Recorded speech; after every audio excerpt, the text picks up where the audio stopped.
Hello and welcome to Silver Age Silver Screen, the show where we... Let me restart that. That was bad. You're good. Hello and welcome to Silver Age Silver Screen, the show where we discuss, watch, and fuck. I can't remember my own opening. We do fuck.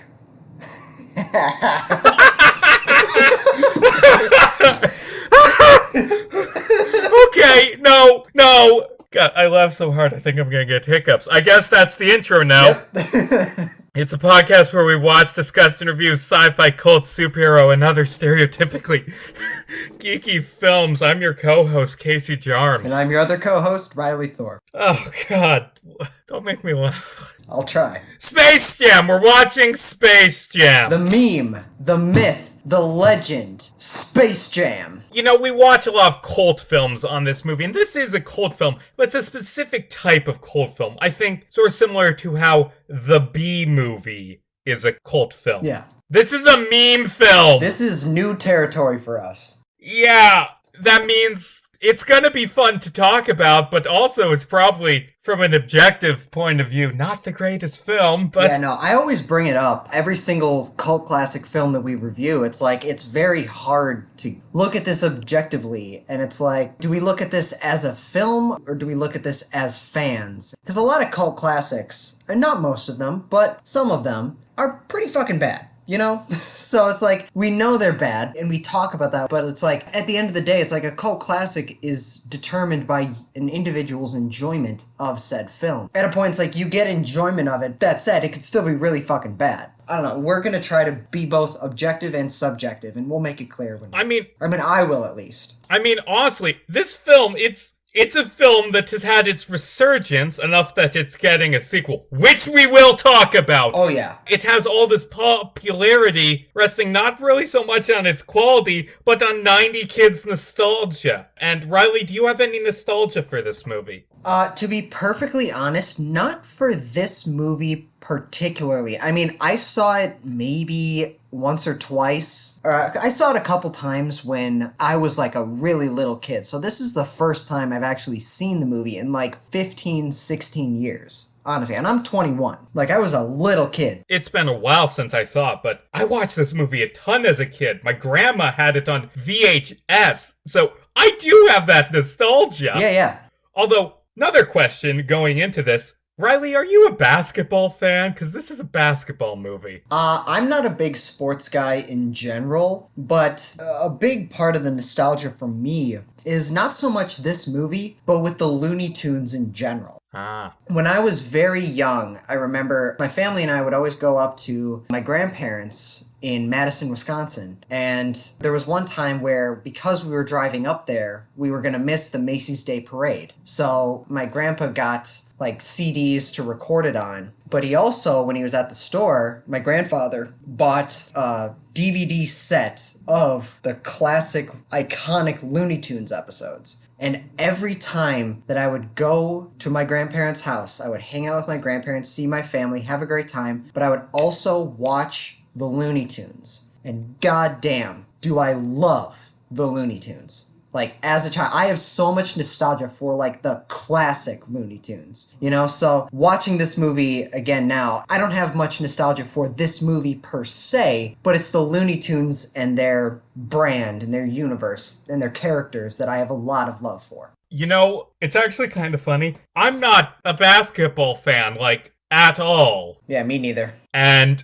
this movie came out 3 years before I was born, and by the time that I saw it, Michael Jordan had already retired. So, like, I never watched basketball while Jordan was a player, but I watched this movie a lot as a kid. And as a side effect, when I hear the name Michael Jordan, I think of this before I think of him being the greatest basketball player of all time. Yeah. And I feel bad. Sorry, Michael Jordan, but also, it's your own damn fault. Yeah. I mean, honestly. You agreed to be in a movie co-starring Bugs Bunny that was spun off from a couple of sneaker commercials. Exactly. I'm not a big sports guy in general. I don't know shit about basketball. But, like, recently, that The Last Dance documentary came out. I'm gonna be honest, I didn't watch that. I kind of caught glimpses of my parents watching it. They all had a lot of passion for it, but, like, no, I'm not a big basketball fan. When I think of Michael Jordan, I probably think of this as well. Of the movie, that on the poster, it says,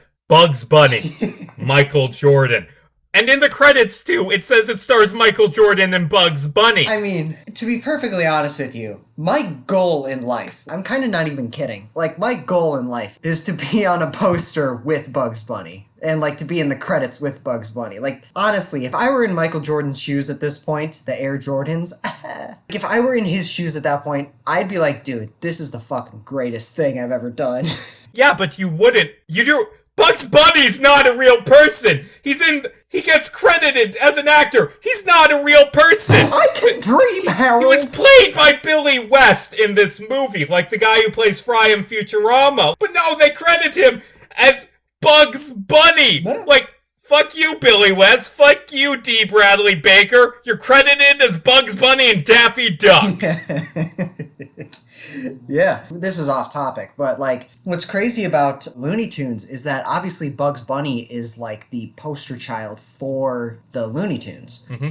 But it didn't start out that way. Before Bugs Bunny was a thing, Daffy Duck was actually, like, the main Looney Tunes character. Because he was, like, around during World War II, and he had a bunch of cartoons about that, and now they just do nothing but make fun of him and talk about how shitty of a person he is. And before Daffy Duck, Porky Pig was actually the main character of the Looney Tunes. So it's crazy to see that it went from, like, oh yeah, let's go from this guy to this guy to this guy, and then that third guy is on the poster with Michael fucking Jordan, credited as himself as the character. Actually, I have, like, read that before. Correct me if I'm wrong, but in all of the really, really old shorts, Daffy, from what I've read, has that crazy, manipulative trickster stuff that later was given to Bugs, as Daffy was transformed into more the guy who gets screwed over while hanging with Bugs. Yeah. It's interesting. I mean, obviously, they're just cartoon characters, and that was just kind of the popularity of the time. Bugs Bunny, it's interesting, like, he was just kind of like the third character to be the most popular character, and now he's an icon. Everybody knows who Bugs Bunny is. I mean, to be fair, Bugs Bunny's a good character. I'm glad he's the icon. He's probably the most interesting Looney Tune. But without further ado, want to just jump right into this? Absolutely. The film opens up in the summer of 1973, where a young Michael Jordan is practicing basketball in his backyard while R. Kelly music plays. That scene did not age well. Oh. I believe I can fly. Wait, that's an R. Kelly song? Yeah. Great, now that's tainted. Thanks, R. Kelly. I know. Actually, I mean, while we're talking about the soundtrack, I have to praise this movie. I Believe I Can Fly, I mean, before I found out it was written by a rapist, is an unironically really good song, better than this movie deserves. While the movie's other, like, classic theme, like the Space Jam, like, come on and slam now, is so wonderfully, horrifically terrible that I can't hate it. Yeah. Also, the soundtrack features a Bugs Bunny rap. It's not good. And you wonder why this movie's a meme movie. Come On and Slam Now is the most meme song ever. Right, exactly. It's so dumb and bad in a funny way. Right. I mean, honestly, when I was watching it earlier today, just to be honest, like, watching this movie is a really bizarre concept. Like, you take the Looney Tunes, cartoon characters that lived in their purely cartoon world. They challenge a group of alien people who are threatening to enslave them to a game of basketball, and they request the help of real-life Michael Jordan. Like, this is a really bizarre movie. It's just so... But it's, like, hilariously funny. Yeah, and the opening, though, is not that concept at all. It starts out like a normal sports biopic. Yeah. It has Michael, he's playing basketball, talking to his dad, who...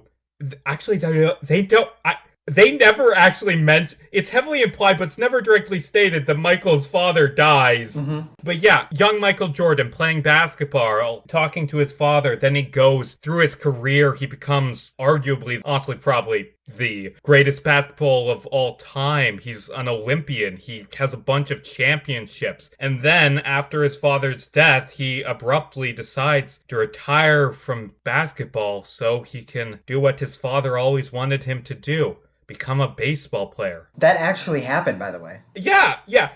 This film is just taking stuff from Michael Jordan's life, which I have more to say on later, but yeah, this is weirdly close to reality. There's nothing contradicting this movie from taking place in the same universe as a normal Michael Jordan biopic. Until, the cartoon characters start coming in. No, they just didn't mention them. Like, that all really happened, apparently. Right. Jordan retired from the Chicago Bulls in 1994, Great. and he joined the Chicago White Sox Double-A minor league for like 2 seasons, I believe. And then he went back to the Bulls for a couple seasons, and then he retired. Like, he actually played minor league baseball for a while. And interesting thing to me is, from what I've heard, he wasn't exactly a very good player. And this movie completely makes fun of that. It's like, yeah, he's a shit baseball player. He needs to go back and play basketball, which is very funny. Like, he was playing baseball when this movie was, like, in development. Like, awesome. Hey, I know your baseball career is bad and you're planning on going back to basketball. We're gonna write into our movie that you're, like, the worst baseball player ever. And honestly, I mean, the movie came out after he had returned and I believe had won a championship at that point. But like, it would have been really awkward if the film's ending of him going back to basketball and being the greatest of all time again hadn't happened and he had been really bad because he was rusty. Yeah. So, after this really poignant opening about Michael Jordan's real career, hey, let's check out Outer Space Cartoon Amusement Park with Danny DeVito and his little alien dude butt monkey minions. You know what? It took me an hour into the movie to realize that was Danny DeVito. I said to myself out loud, I was like, that sounds like Danny DeVito. And then like an hour into the movie, I looked up, I was like, holy shit, this is Danny DeVito. I love how he always plays fat, short characters. Yeah, even when he's doing voice acting, which is... I mean, he has the voice of, well, Danny DeVito. So, we cut to Moron Mountain, an outer space amusement park. Their leader, Mr. Swackhammer, played by Danny DeVito, wants a new attraction, and he accidentally hits a button on his remote and it turns on all the Looney Tunes cartoons because plot connivance, so he sends his minions to go kidnap the Looney Tunes so they can be in his amusement park. Yeah. So the little alien dudes, the Nerdlucks, they go to the Looney Tunes world, and they run into Bugs Bunny and vaporize him with a laser gun. And that's like a bit of a contention point with this movie. Like, Chuck Jones, one of the main guys who for years and years and years wrote the Looney Tunes, hated the movie based solely on the reason that, yeah, Bugs Bunny could have defeated the Nerdlucks on his own. He didn't need Jordan. Right, yeah, based on the cartoons alone, Bugs Bunny can defeat anybody. But for me, what was really weird for me was like, Jordan is playing baseball, and then a really, really dated CGI spaceship just goes flying past, and they're all like, oh, what was that? Whatever. And then it goes into a hole to the center of the earth, and that's where the Looney Tunes have been existing throughout their entire existence. Which is really funny to me, because I never thought of the Looney Tunes as existing in our Earth's crust, you know? Here they are. What even are the Looney Tunes in this? Like, Who Framed Roger Rabbit, which this film is heavily drawing from, by the way. This is, hey, what if we made Who Framed Roger Rabbit, but with Michael Jordan? That would sell a lot of sneakers. Like, in that, the cartoons are their own race, I guess, of people who live in their own neighborhood that applies to cartoon physics. And, like, they're filmed. The cartoons are actual, film things. But in this, the Looney Tunes, they live underground behind a giant Warner Brothers logo, which raises so many questions. Like, what is Warner Brothers in this? Are they like evil gods who enslave these cartoon characters from the center of the earth? Here's my theory. Warner Brothers is to this universe what Disney is to our universe. Hot take. I mean, Warner Brothers is kind of that in our universe. Disney, please hire me. Another thing about the Looney Tunes. When the Nerdlucks invade and they have to all meet up, we see Porky Pig running into a Roadrunner cartoon and just like saying, hey, we have to go. And then the cartoon is just blank. So does that mean that the Looney Tunes are constantly 24/7 doing these sketches? Like, I have so many questions, and this film answers none of them. Yeah. I mean, it's the type of film where it can get off on just the laziest possible world building, but goddamn, there is no world building. Exactly. Like, in this scene in particular that you just mentioned, he goes home, and he's attacked by the bulldog, Charlie, who's a beautiful bulldog, by the way. I love dogs. I love bulldogs. Very chunky. Yeah, I used to walk a bulldog for a lady who went to my church. Oh, that's nice. Very nice doggy. Very nice. Yeah. As the maid is pulling the dog off of him, Jordan's wife pulls up in her minivan with, like, arguably more children on the baseball team than that car can handle. It's a clown car. At that point, it's just unsafe. Jordan married a clown. No disrespect to Michael Jordan or his wife. In this universe, I'm not saying in real life he probably married a normal person. But in this universe, he married a clown and he got her clown powers, and that's why he's able to interact with the Looney Tunes. Yeah, as if Michael Jordan would ever watch the show. But his son walks out last. He sees his son's very depressed by the fact that, like, his son just is terrible at baseball. He just lost a game, like, really badly. I was like, I really hope, and personally, I really hope that this subplot of his son trying to succeed at what his dad is, in his eyes, is succeeding at, but in real life they're both failing at. I can't wait to see how this subplot comes back into play in the movie. Nope, it's the last scene we see of it. Yeah, that's really weird. Like, they set up early on in this movie, Michael is heavily motivated by the recent death of his father that is never mentioned after the scene that implies it. And B, that Michael, like, he's a father. He's a father who apparently lives in a normal middle-class home, not a mansion, whatever. There could have been a really strong thing about fathers and sons in this movie that it just never goes into. Right. And honestly, it's a movie about Michael Jordan, a grown man, interacting with cartoon characters, a symbol of youth. Like, I feel like that's something the movie could have worked with. Totally. But yeah, they go inside. The news reports on Michael Jordan having his terrible game. And then he turns on Looney Tunes. And Porky calls an emergency meeting. And, the screen just sticks on this road next to a canyon. And again, like you said, It's like, wow, so they're just acting this out. The Dark God Warner Brothers must be furious. This is like Deadpool kills the Marvel Universe level shit, you know? Where Deadpool realizes that he's just a comic book character and this endless cycle of death, rebirth, suffering, and violence is just for the real people's amusement. It's really fucked up. And how did they get cameras down at the center of the earth? What is Warner Brothers up to? Release the Snyder Cut. I don't know. They did release it, and... Oh yeah, that's right. I'm not watching it until we do a review on it. From what I've heard, either it's the greatest movie ever, or it's still really bad. I have a feeling I know which one of those is more accurate. Yeah, personally, I'm probably gonna watch it this weekend, honestly. Oh, we missed a scene earlier. Like, there was a scene of Michael being bad at baseball, and I'd like to note, it's so heartbreaking that he's bad at baseball, and the fans cheer for him, and the other players in his team are nice to him, because he's Michael Jordan. He's the greatest of all time, but he sucks at this, but people won't let him suck. They just want to suck up to him. Yeah. Again, like, that was another really interesting layer of subtext to it. This idea, he even tells his son, right before he changes the channel to Looney Tunes, he tells his child, his son, what's worse than people telling you that you're the worst is them telling you that you're the greatest. And I was like, damn, that's like actually kind of really profound for this movie, for what they're going for. But shame they don't really go into that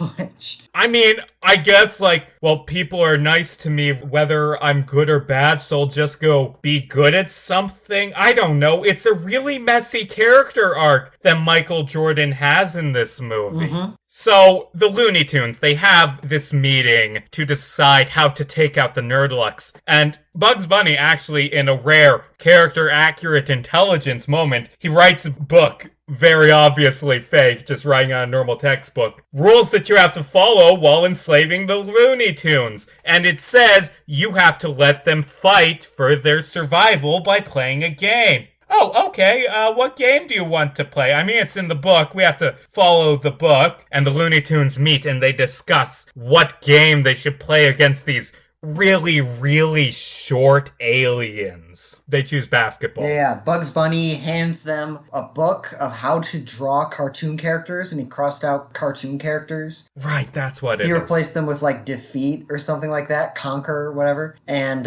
he wrote on a piece of paper that he wrote, and he taped to the inside of the book. They challenged these characters to basketball. But these aliens have never heard of basketball before. So what they do is they disguise themselves as a regular person, and they go to the New York Knicks basketball game, and they steal the top 5 characters' talent. They steal their talent for basketball. They steal the talent of real-life New York Knicks players Charles Barkley, Ahmad Rashad, Patrick Ewing, Muggsy Bacchus. I'm sorry if I mispronounced that. Muggsy Bacchus. Muggsy Bugs, maybe? Bugs, yeah. And Sean Bradley. They steal the top 5 what they say are the top 5 players. Yeah, earlier you were saying characters like it's a tier list in a fighting game. These are real men, Riley. Yeah, and they play themselves in this movie. These 5 guys, they go to a basketball game, steal their talent, and imprison it in a basketball. So, again, I give them absolute props for creativity in this movie. This is insane how amazingly creative this film is.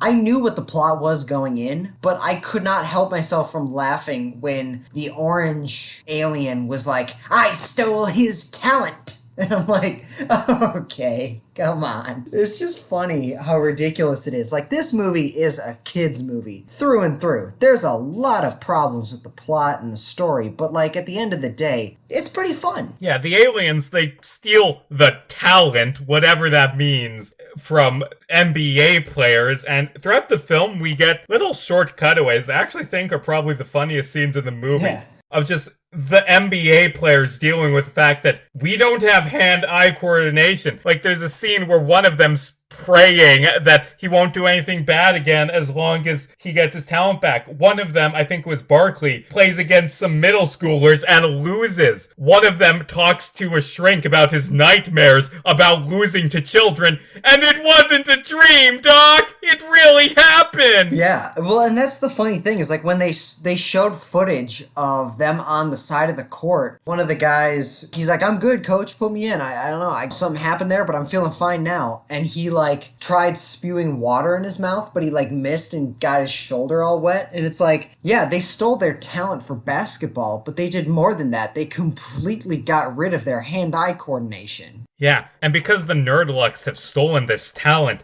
they, like, absorb it, and that makes them 7-foot-tall beefcakes!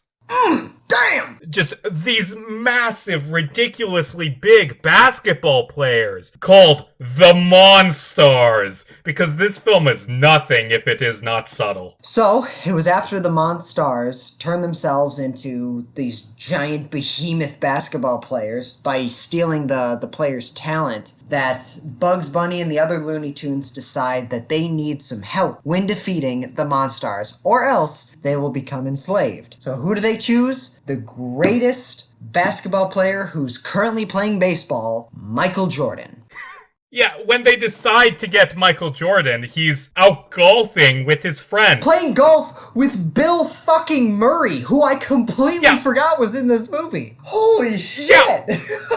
Yeah, Michael Jordan is playing golf with Larry Bird, who, just side note, pause real quick. Michael Jordan does not act very good in this movie, but holy shit, Larry Bird cannot act. No. He's so bad at acting, whatever. Honestly, I love Bill Murray. I think he's funny. I don't even think Bill Murray's that great in this movie. Is he even acting, or is he just being Bill Murray? Right, exactly. Like, that's my... I think... I don't know. I'll get into Michael Jordan's acting in a little bit, but yeah, I just... when it got to Bill Murray, I was like, the fuck?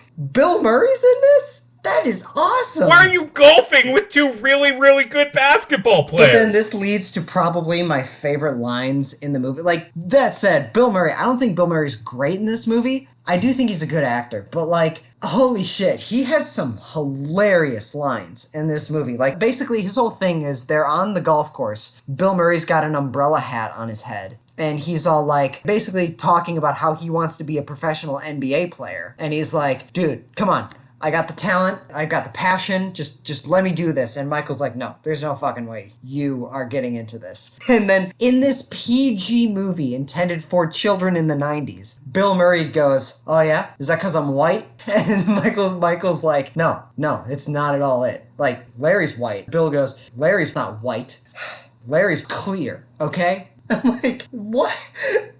This is a kid's movie. There's so much like adult humor in this movie, which I actually give them props for this because I feel like a lot of kids movies just play it too safe. There needs to be more adult humor in kids movies. More blatant stuff like that. Like, yes, because I'm white. No, he's not white. He's clear. And stuff like that. Like, I don't know. I give him props for going for that in this movie. Also, with these three who are just playing themselves, is Wayne Knight, who's playing a character. He's Michael's assistant. And actually, I think Wayne Knight's probably the best thing in this movie. He's a very good physical actor in this. Just this obsessive loser personal assistant. Yeah. Wayne Knight played that guy in Jurassic Park who was trying to steal the DNA, but then got attacked by that giant frill lizard. Yeah, and he played Newman on Seinfeld. Yes, he did. That guy. And so, Michael, he gets a hole in one, and he goes to pick it up. And then he gets sucked down the hole into Looney Tunes land. Okie doke. Yep. Larry Bird and Bill Murray are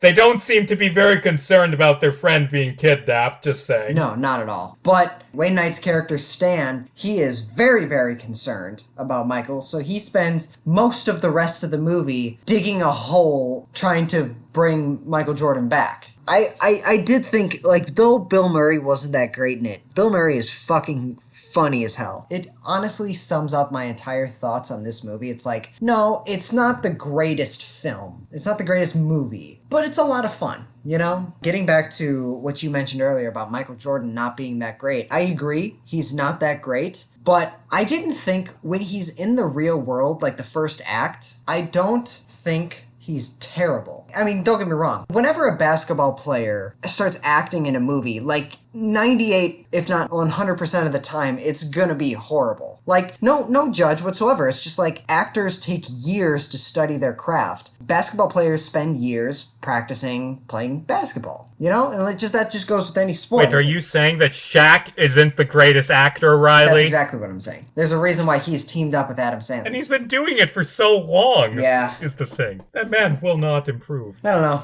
Shaq seems like a good guy, but he's not a very good actor. But I didn't think he was terrible in the first act. I mean, don't get me wrong. He's no Kevin Garnett in Uncut Gems. Kevin Garnett, have you seen Uncut Gems, Casey? Yeah, I've seen it. He's good in that. Yeah, he is very good. So my point is, Michael Jordan, he's not, like, spectacular. But honestly, there was a big drop in his acting quality when he got to the Looney Tunes land. And I don't blame him, necessarily, because as I said, it's like, he was new to acting at the time. He was just a basketball player. But at the end of the day, it's like, they filmed all of that stuff on Looney Tunes land on a green screen. And that's very hard for any actor, even like seasoned professional actors to perform on. Like in the Hobbit trilogy, which came out a couple years ago, Sir Ian McKellen, knighted by the Queen of England for acting. He's been acting for like 50, 60 years. He almost quit The Hobbit because they were filming on green screens. And he's like, I have no idea. I can't act like this. When Sir Ian McKellen, Gandalf the Grey, when that guy is having a hard time on a green screen, I don't blame the guy who's new to acting for having some trouble with that. That said, as soon as he gets to Looney Tune Land, holy shit, does his acting dip. Yeah. I mean, I thought he was good, but like overall, he doesn't have a whole lot of charisma that I think a movie like this would have served better with, you know? But even before that, like I said, the first act, he was decent, not great, but like as soon as he gets into Looney Tune Land, it goes downhill. While we're on the topic of the Looney Tunes' place where they live, I'm not really sure what it is. The Dark God Warner Brothers is Hellscape Portal Land. While they're there, let's talk about the animation for a second, because it's very mixed. Like, I'd say the Looney Tunes are phenomenally animated. Yes. There is some really talented animation in this. But of course, this is a movie where it's mixing live action and animation, and it's hit or miss. Like when it's the Looney Tunes on a real set, like being composited in, it's good. But when it's Michael Jordan in front of a green screen in a Looney Tunes area, it's not great. It's No. very noticeable. Oh, yeah. It Like, just looks off. the green screen and CGI are very dated, and we can't necessarily judge that too harshly just because it is like a, what is it, 25-year-old movie. 25 years old. This movie is a quarter of a century old. God, that makes me feel...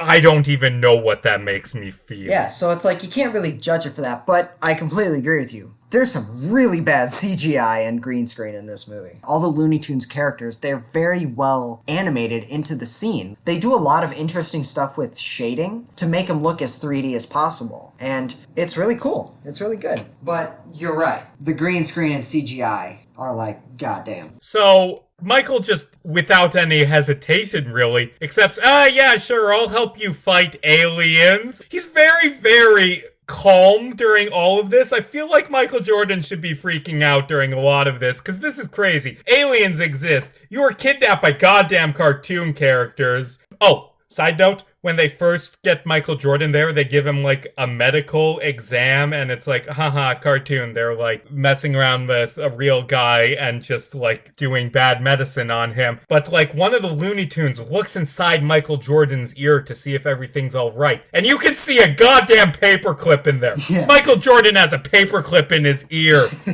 Is it pressing against his brain? Is that why he's not reacting like a normal person? Is that why he's just like, yeah, I'll team up with the Looney Tunes? Why not? I mean, that makes sense to me, but, you know, they bring him to Looney Tunes Land, they tell him the situation, and he's kind of like, no, I don't want to get involved. But then the Monstars show up in their court, which is bullshit, because they got the outside court. Why? What? You just go in there to be dicks, Monstars. Come on, be better. Mm-hmm. Be better. I don't know. They show up, and they grab Michael Jordan and turn him, like, they bend his limbs into making him into a CGI ball. And we've talked about fully rendered human CGI characters before, particularly in Harry Potter. But this movie, there's some really horrific full-body CGI people in this movie. Not a lot, 2 in particular. But like in that one, they turn him into a ball and play basketball with him. Which, again, points for creativity, but still. And then they fuck with Tweety Bird. They smack Tweety Bird into a wall.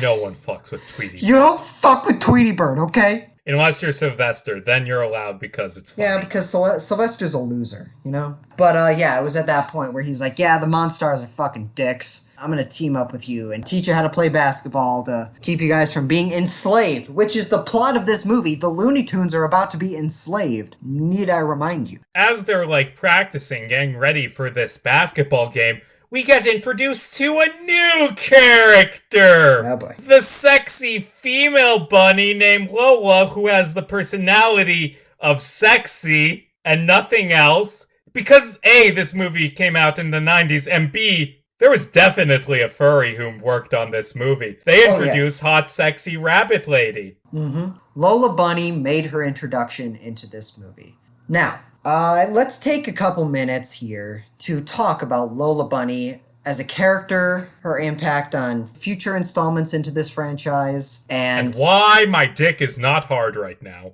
I mean, you know, I'd mostly like to talk about that last one. But, you know, let's just be real. Recently, with the new Space Jam sequel coming out, a couple weeks ago, or was it last week? It was probably last week. Something like that. I mean, we've 2 weeks in advance. Right. As of filming this, about a week or two ago, and when this comes out a couple weeks ago, new photos of Space Jam 2 have come out, and a lot of people are showing backlash against it. Because Lola Bunny, you know, the cartoon rabbit, doesn't have huge tits. Why doesn't Cartoon Bunny Lady make me horny, Riley?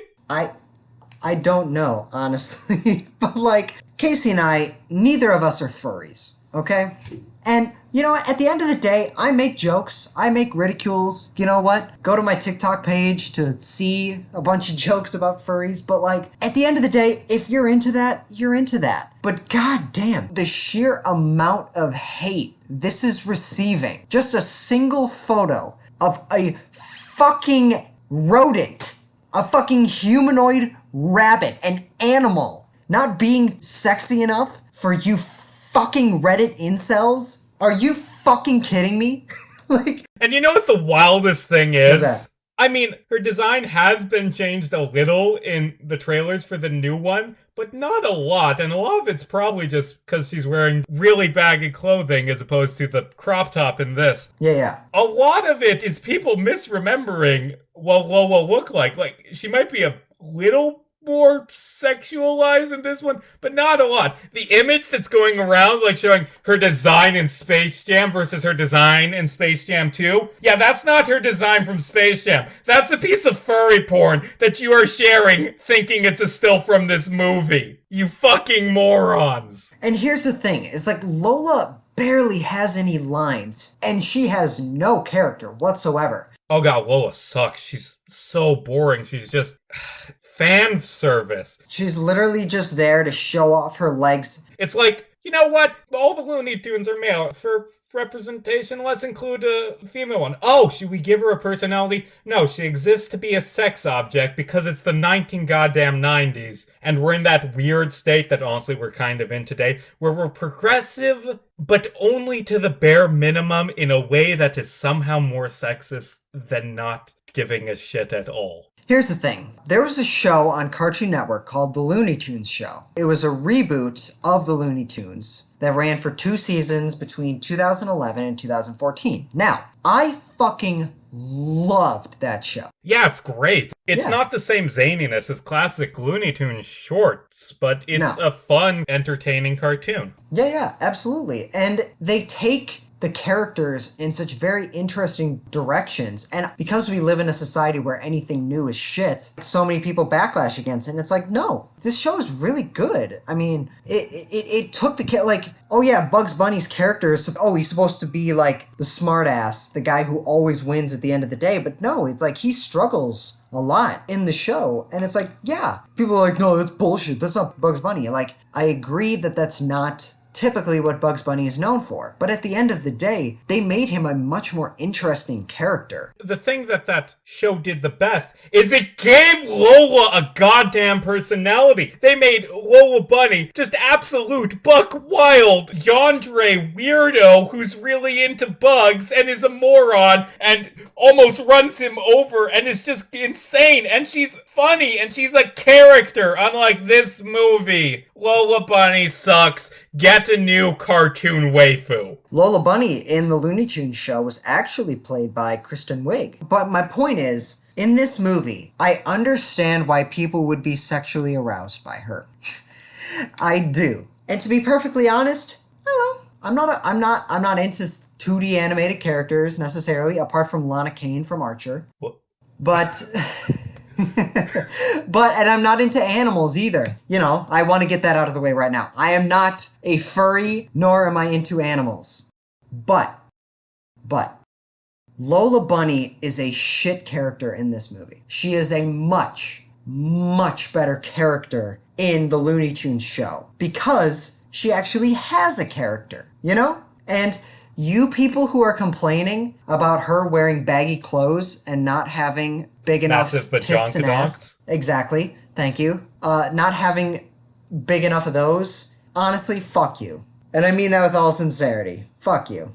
I love you, but fuck you. You're fun to joke about, but fuck you. So Michael Jordan, before the big game, he needs to go get his shorts from his house because he always wears them in every game. And naturally, he doesn't go himself because who wants to see his loving family? He sends along Bugs and Daffy, and they almost get eaten by the dogs, and they meet Michael's children. I would say the animation that they did in that scene, like bringing the 2D characters into the real world, that was really impressive, even today. And now that he's got the shorts, they've practiced for 1 day. For a single day. This movie has a very short time frame. Honestly, it's amazing how much testing and like whole lives falling apart that the basketball players go through because, dude, it's been a day. You had an off night. Just get some rest and you'll feel better.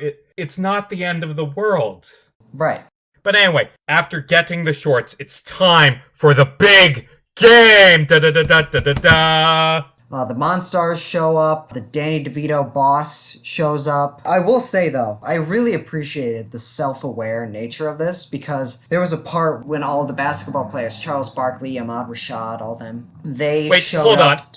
I was gonna let it pass because you said it earlier. Ahmad Rashad isn't one of the basketball players who gets his powers stolen. He's a broadcaster. The guy who you skipped earlier when listing off the basketball players is Larry Johnson. Just so we don't get the comments on it. Okay. Wait, hold on. I don't Just know looking it up. Ahmad Rashad isn't even a basketball player. No, he's not. Look. Where are you getting Ahmad Rashad from? Because I clicked pause on Amazon Prime and it said Ahmad Rashad was on the cast. Oh. I don't know. Honestly, I'm sorry if I offended anybody there. Like, I know nothing about basketball. But point is, the 5 of them were seeing this psychic who can see into the spirit world or whatever. And they were asking her, like, where did our talent go? And she said, it was taken by these cartoon aliens. And I see Michael Jordan playing basketball with Bugs Bunny, which is exactly what's going on. And all the guys went, you know what, this is bullshit. You know what, let's go.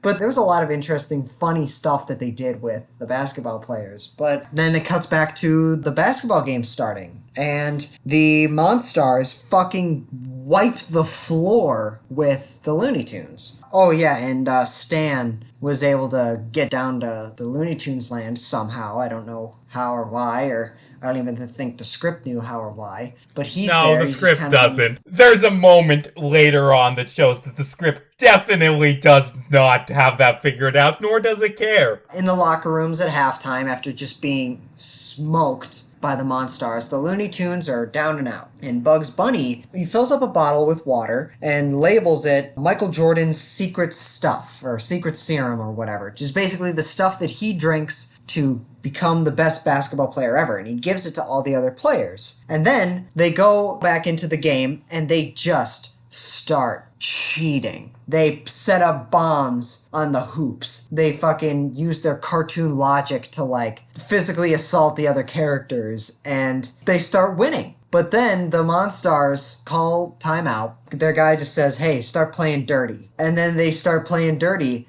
and they put Tweety Bird in a fucking iron lung. Yeah, they put all of the Looney Tunes, save Bugs, Titty Bunny, and Daffy. They break all of the Looney Tunes. And naturally, the ref, who is Marvin the Martian, by the way, which is really clever because he's an alien and a cartoon. Marvin the Martian, the ref, naturally gives them a ton of fouls. I mean, I looked up basketball rules. I'm pretty sure if you deliberately injure like 10 different players, you get immediately ejected from the game. And even if you don't, the other team's gonna get some free shots because, you know, fouls exist. But whatever, let's not apply real sports logic to this dumb movie.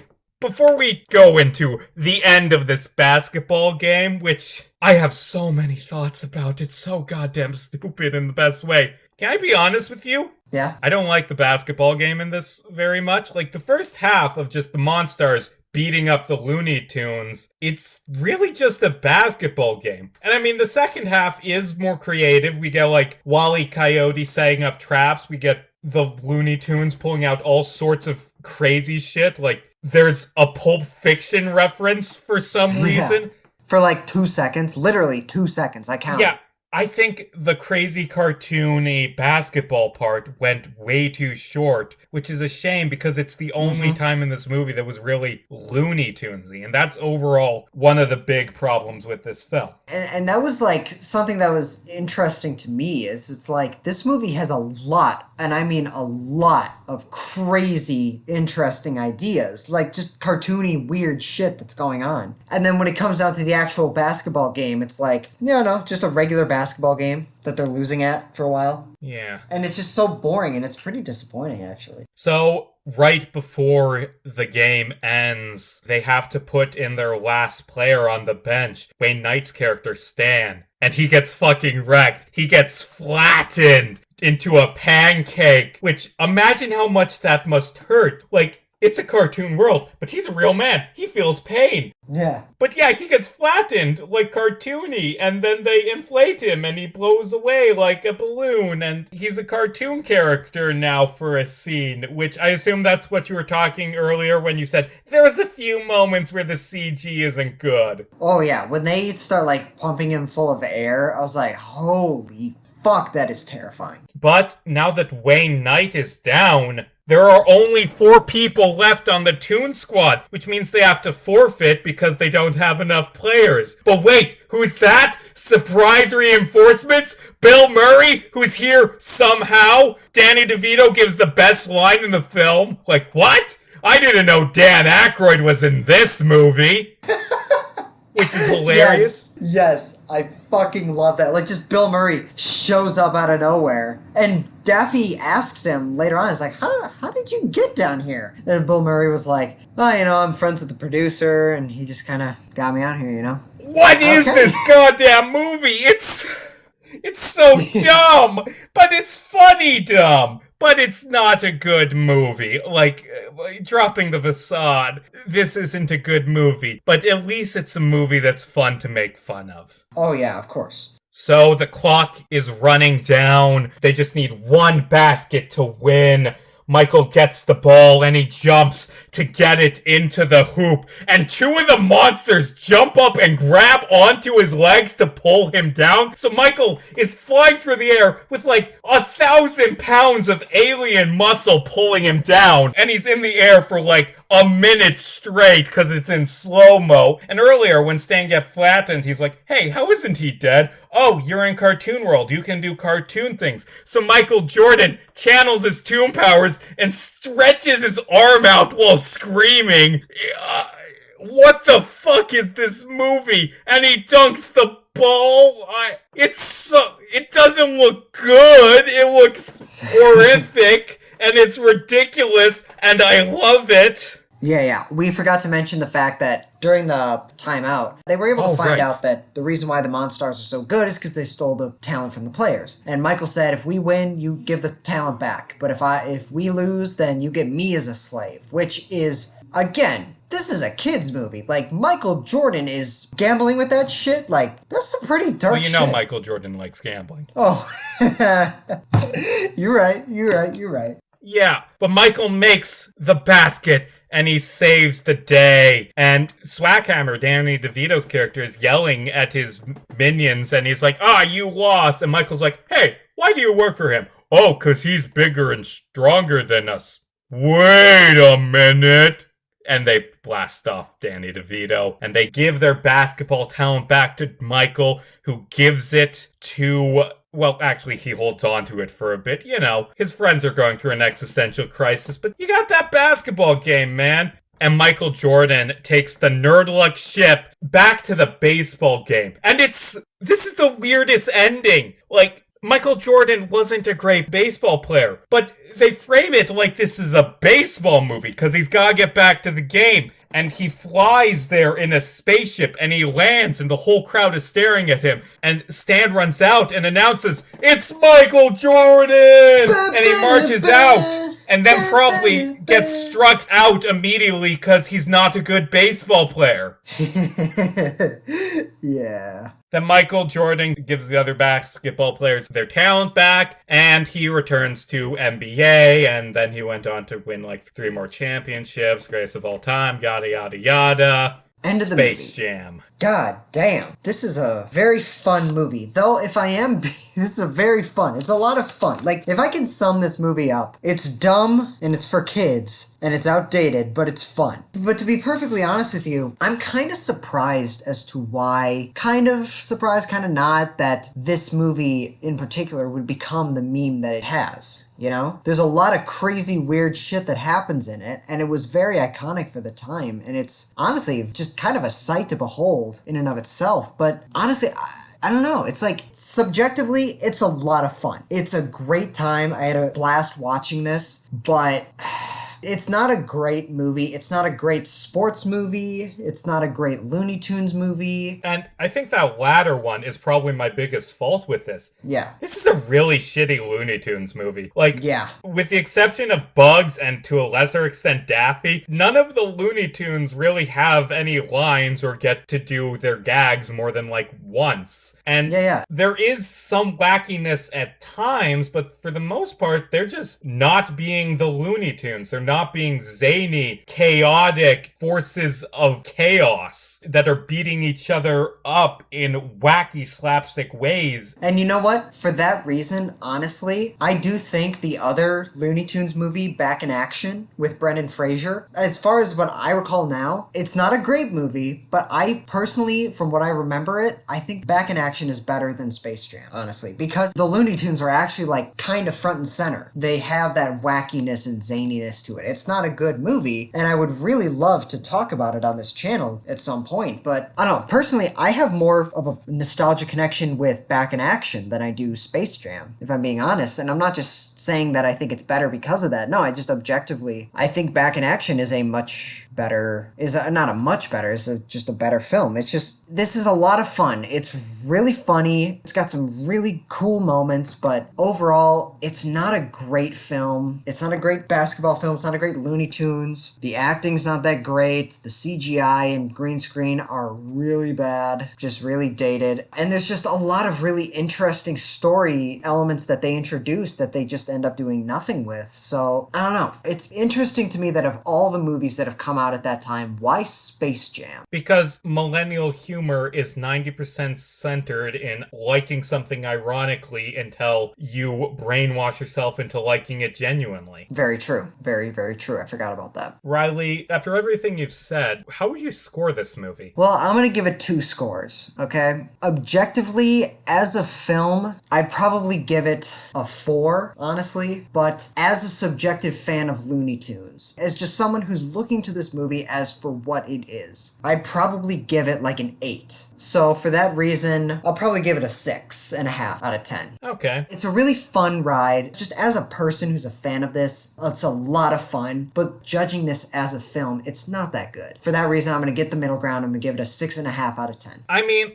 the animation is good, but it doesn't blend well with real life. It's hilarious in concept, but falters a lot on execution. Oddly enough, the funniest parts are the parts that aren't the Looney Tunes. Yeah. I feel like this is overall a very mediocre film. I'm probably gonna give it a 7. Good effort. I don't hate you, but ew, you came up pretty short. You know, when you said 8, I'm like, oh my god, is this gonna be the first time I hate something more than Riley?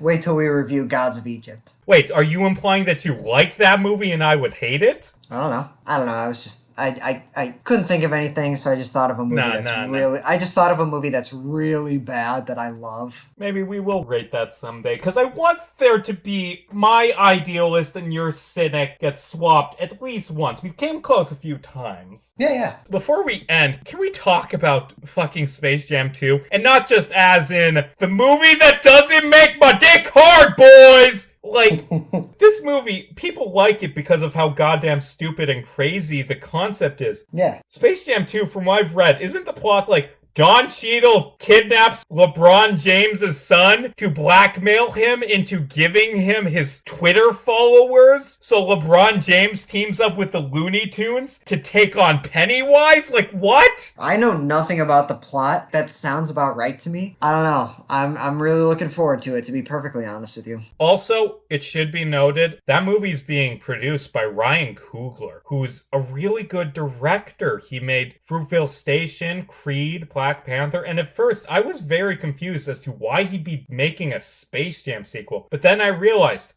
he loves movies that have Michael Jordan in them. But Yeah. Actually, that's a joke on the fact that Michael B. Jordan is an actor who works with Ryan Coogler in most of his films. That is kind of relevant because the Screen Actors Guild, it's a big union that most Hollywood actors are a part of. They have rules that say that two actors can't have the same name. So Michael B. Jordan, who's one of the best actors that's come about in the last couple of years, he has to have his middle initial legally because there's already an actor named Michael Jordan. That's crazy, honestly.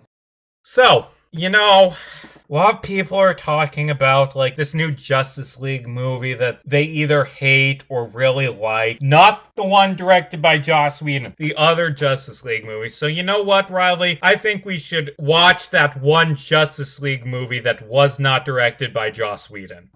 Next week. Yep, I completely agree. Yes, next week we are going to be watching Justice League of America. The straight-to-TV movie that was going to act as a pilot to an entire TV show, but never saw the light of day after that pilot. Yeah, we'll get you eventually, Snyder Cut. What Justice League movie were you guys thinking about? Not yet, Snyder Cut. Riley, where can they find you? You can all find me on YouTube at Riley Thorpe, where you can check out all of my short films, a couple of which just got accepted into a couple film festivals, so you know they're damn good. You can also check out my Instagram and my TikTok, where I have a lot of content on there, and on my Instagram in particular, I post a lot of updates to whenever a new episode of this show comes out, or when a new YouTube video of mine comes out. But pretty soon, I will be creating social media accounts for this show specifically, so stay tuned for that. You can all find me on Twitter at Jarms Casey, JARMESCASCY. You can find basically all my work, all my indie games and short stories at caseyjarms.wordpress.com. While you're there, maybe check out Double Elimination Soul Survivor. It's a book I wrote once. I put first couple chapters of it on my website because the sequel's coming out in the fall and want to get readers interested.